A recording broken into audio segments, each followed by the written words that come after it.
Има няколко причини, поради които хората с силен Меркурий в хороскопа си могат да се бъдат твърде склонни към тревожност. Свръхстимулацията на ума и нервната система е състояние, което все повече се наблюдава в съвременното общество.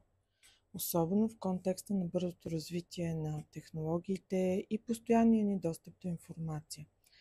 Възможността да получаваме новини, информация и развлечения по всяко едно време на денонощието и навсякъде, благодарение на мобилните си устройства и интернет, ни довежда до натрупване на стрес и напрежение в психиката и нервната система. Меркурий, който управлява ума, мисленето, комуникацията и нервната система, е силен. Когато е силен, той засилва тази функция до голяма степен. Това означава постоянна умствена активност. Умът на хората с силен Меркурий работи винаги на високи обороти, анализира, обработва информация, планира и обмисля.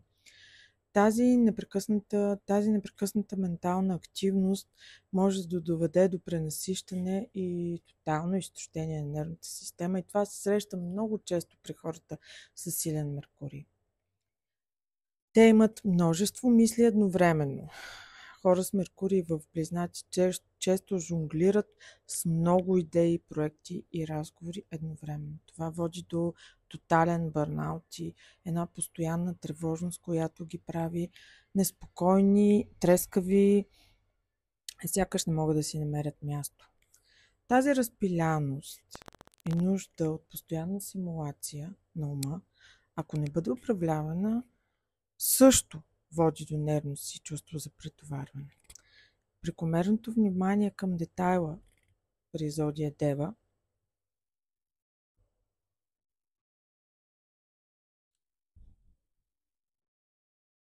хората с Меркурий в Дева са изключително наблюдателни и аналитични. Те забелязват всеки нюанс, всяка потенциална грешка или несъвършенство. Този перфекционизъм и стремеж към ред, макар и полезни, могат да породят отново постоянна тревога, дали всичко е достатъчно добро или дали няма нещо да се обърка.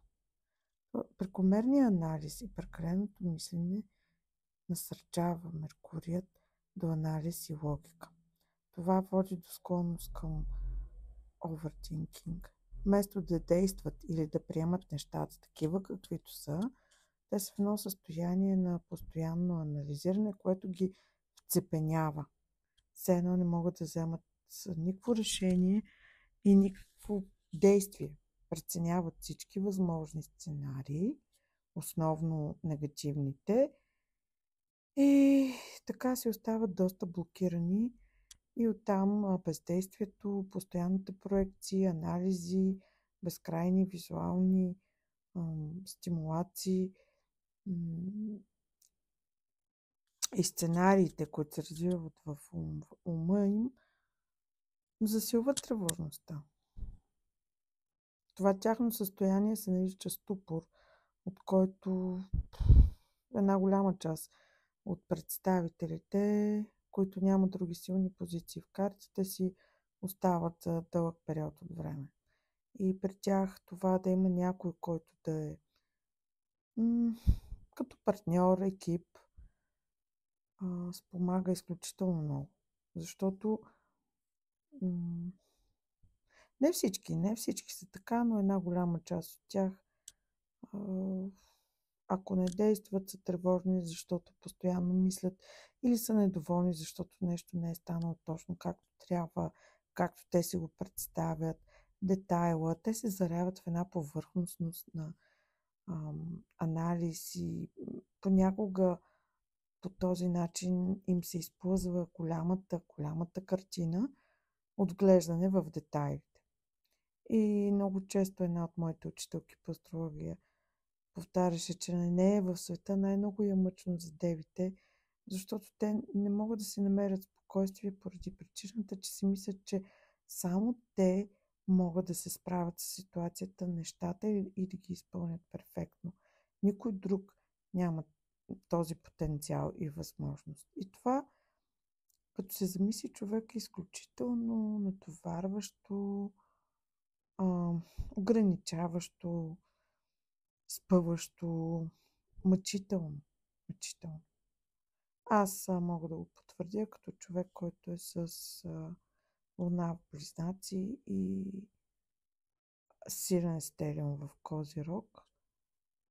Това аз мога да стоя и да изглежда, че нищо не правя, но ума ми просто ме бичува с постоянен анализ и той постоянно трябва да бъде захранван, за да се успокои.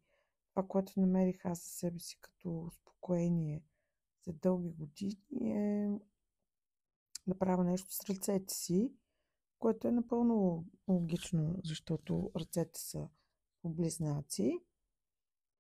И когато бях малка се занимавах с рисуване, обаче в един момент спрях уроците, практическото рисуване и когато стане въпрос аз да седна да рисувам, това се случва много често, но аз си оставих един много странен навик. Когато наблюдавам даден човек, с пръста си започвам във въздуха да го скицирам. И това някакси ме успокоява и отстрани изглежда доста новеничево, но това е просто по такъв начин. Аз слушам човека и го скицирам много бързичко и в ума си ми се появява негова скица. Така просто по някакъв начин успокоявам себе си.